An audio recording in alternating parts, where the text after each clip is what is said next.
Here's what I wish someone had told me when I started my healing journey about how to mentally prepare. So I went into my healing journey very naive, thinking that the therapist was going to tell me it was just 3 easy steps, and then I would be over my identity crisis and back to feeling like my usual self.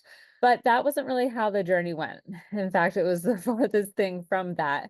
And so what I didn't know was that when I went into therapy, I was actually going to have to think about things that I had worked so hard to forget, like the way that I felt when my dad and my stepmom got married when I was in 3rd grade, and the mental, emotional, and physical abuse I endured with my abusive high school boyfriend. And my parents divorced from when I was 4 years old, and the things that I remember from their relationship before the divorce was finalized. And so there were so many things that I had to bring back to my current moment of thought when I had worked so hard to push them away and pretend that they were gone and they never existed. And so that was really hard because I didn't think that that was going to be the case going into it. And had I known, I could have been better prepared to handle it as those things were being brought back up. The other thing is that I didn't realize is that it's going to take longer to heal some of the traumas than others. So I thought that it was just going to be this quick process.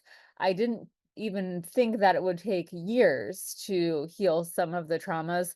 I thought I was just going to, step one, step two, step three, be done and moving on to the next thing. And that was the farthest thing from the truth because it took months and months and months just to come to terms with the label of codependency.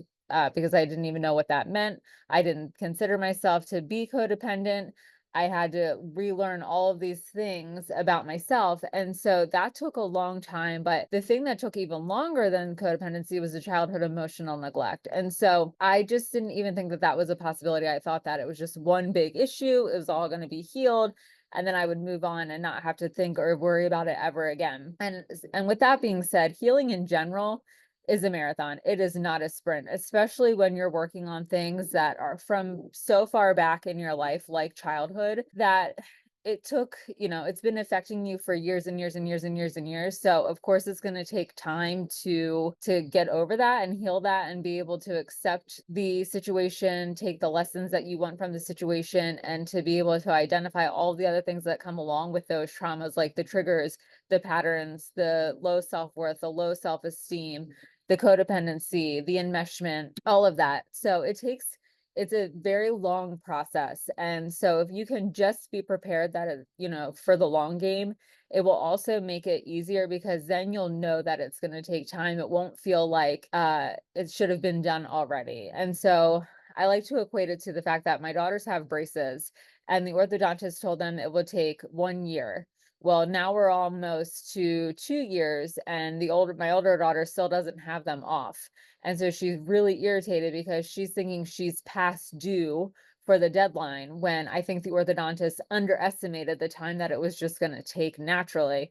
So now she's feeling like antsy and wants to just be done with it and is ready for me to sign a waiver to just get the braces off, even if it means not having the work completely finished. So if we can go into this journey with realistic expectations about the time frame that it's going to take, it will make it easier to manage.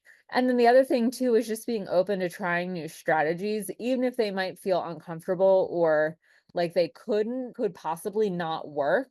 And so that was the other thing that was really a struggle for me, as I went in thinking that it was just going to be do this, this, this, and this and be done with it. And so when I had to engage in some trial and error to figure out really what was going to work and what wasn't, that was frustrating because I felt like, why do I have to do this? Why can't I just be given this strategy and it work? Why can't I just be given the answer and it work? And it's because we're not all the same. So what might work for me might not work for you based on our personalities and our preferences and how we move through the world and our support system and things like that. So that's why it's super important to just be open to whatever is suggested for a healing strategy, because if we go into it with a closed mindset about something isn't going to work, then we're shortchanging ourselves with a possible strategy that could.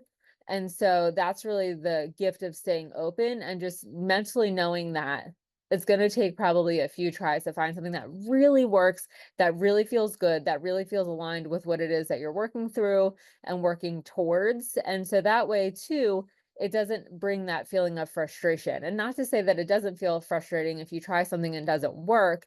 It just, because it can feel frustrating, because you might feel like, oh my gosh, this is the thing. This is going to be the thing that actually works this time. And maybe it doesn't the way that you think it's going to. And that feels annoying. I completely get it. I've been there, done that. But if we can just stay open to wanting to try different strategies, that also can take some of the mental exhaustion out of the equation, because we know what we're in for. We know what we've signed up for, and we go into it with eyes wide open rather than feeling like we're constantly being blindsided. So I hope that you find these little tidbits of information helpful as you get ready to start working through your healing journey.